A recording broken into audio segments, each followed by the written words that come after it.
So one of the habits that Stephen Covey says we need to begin with the end in mind, and therefore I wanted to look at the idea of preparing students for life after school.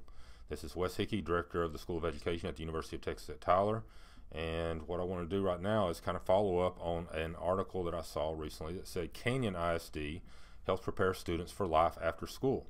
And it was really kind of interesting. They're really looking at the high school level, and what they talked about was the need to create resumes, develop interview skills, and guys, I can't say enough about that, in that I see individuals that come out of college, come out of any kind of thing, you sit down with them and they really don't have that skill set. And it doesn't mean that they're not going to be good employees. It doesn't mean that they may even be top notch in anything they want to do.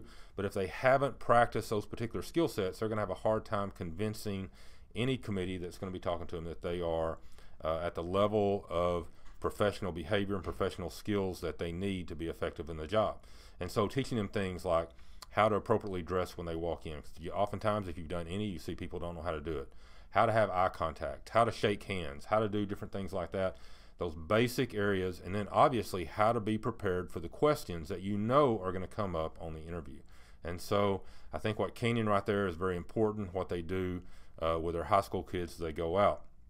But I'm going to go one step further. I think developing and teaching these skills and social norms is important from the start.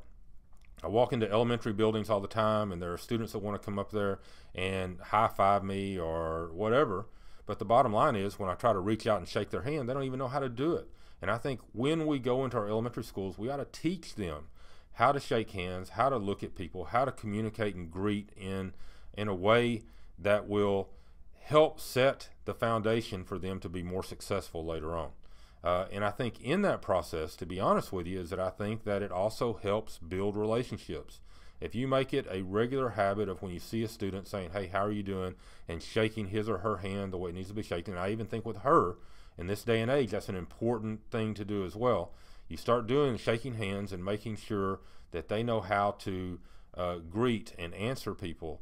I think it's going to be really important for building those relationships with you as well.